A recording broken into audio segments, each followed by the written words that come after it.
ഇപ്പോൾ BJP നേതാവ് പ്രഫുൽ കൃഷ്ണ ചേരുന്നു. പ്രഫുൽ, NIA സോഴ്സിൽ നിന്നുള്ള വിവരങ്ങളാണ്, ഞങ്ങളുടെ നാഷണൽ നെറ്റ്വർക്ക് എന്നുള്ള വിവരങ്ങളാണ് ഞങ്ങളിപ്പോൾ പ്രേക്ഷകരുമായി പങ്കുവയ്ക്കുന്നത്. താങ്കളും അത് കാണുകയും മനസ്സിലാക്കുകയും ചെയ്യുന്നു കരുതുന്നു. എങ്ങനെ പ്രതികരിക്കുന്നു?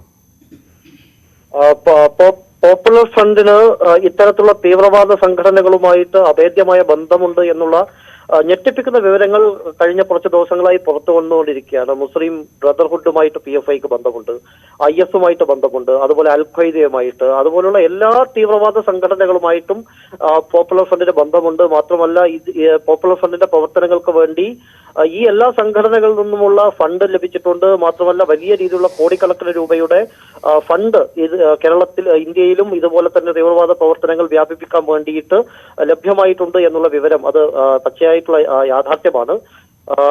പശ്ചിമേഷ്യൻ രാജ്യങ്ങളിൽ നിരോധിച്ച സംഘടനയായിട്ടുള്ള മുസ്ലിം ബ്രദർഹുഡുമായിട്ട് സമ്പർക്കം പുലർത്തിയതിന്റെ രേഖകൾ അതിന്റെ നേതാവായിട്ടുള്ള മുഹമ്മദ് മഹദി യൂസഫ് അൽ ഖരാദവിയുമായിട്ട് ബന്ധപ്പെട്ടതിന്റെ രേഖകൾ, ഇതൊക്കെയാണ് പുറത്തു വന്നത്. ഒന്ന്, ഇവരുടെ ലക്ഷ്യം എന്ന് പറയുന്നത് ഇസ്ലാമിക ഖിലാഫത്ത് തിരിച്ചു കൊണ്ടുവരിക എന്നുള്ളതാണ്. ഇസ്ലാമിക ഖിലാഫത്ത് തിരിച്ചു കൊണ്ടുവരിക എന്ന് പറഞ്ഞാൽ ഭാരതത്തെ ഇസ്ലാമിക രാജ്യമാക്കി മാറ്റുക. അങ്ങനെ മാറ്റിക്കഴിഞ്ഞാൽ പച്ചയായിട്ട് എന്താണ്, ഇസ്ലാമിക രാജ്യത്ത് മറ്റ് ഇസ്ലാമിക രാജ്യങ്ങളുടെ നടക്കുന്ന കാര്യങ്ങൾ നമ്മുടെ മുന്നിലുണ്ട്. ജനങ്ങളുടെ സ്വാതന്ത്ര്യം മുഴുവൻ നഷ്ടപ്പെടും.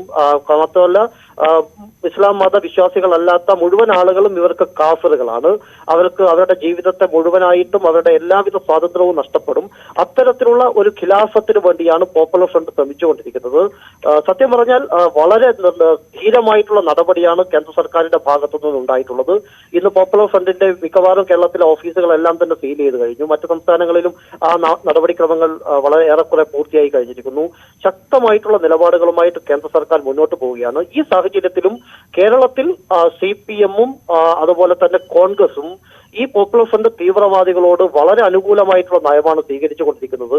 പോലീസിന് പോലും കൃത്യമായിട്ടും നടപടിയെടുക്കാൻ വേണ്ടി ഒരു മെല്ലപ്പോക്ക് നയമാണ് മുഖ്യമന്ത്രിയുടെ ഭാഗത്തു നിന്ന് ഇന്നലെ നമ്മൾ കണ്ടത്. ധീരമായിട്ടുള്ള നടപടികളുമായി കേന്ദ്ര സർക്കാർ മുന്നോട്ട് പോകുമ്പോൾ ആ നടപടികളെ മയപ്പെടുത്തുന്ന തരത്തിലുള്ള നിലപാടുകളാണ് ദൗർഭാഗ്യവശാൽ കേരളത്തിന്റെ ആഭ്യന്തര വകുപ്പ് മന്ത്രി കൂടിയായിട്ടുള്ള മുഖ്യമന്ത്രിയുടെ ഭാഗത്തു നിന്ന് ഉണ്ടായിക്കൊണ്ടിരിക്കുന്നത്.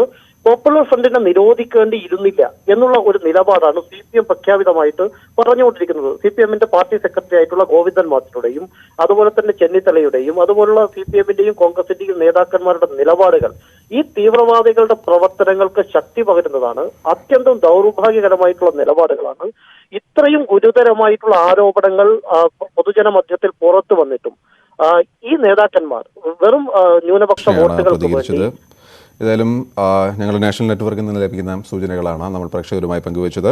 NIA നിർണായകമായ തെളിവുകൾ ശേഖരിച്ചു എന്ന് വ്യക്തമാക്കുന്നു PFIയുടെ രാജ്യാന്തര ബന്ധങ്ങളെക്കുറിച്ച്.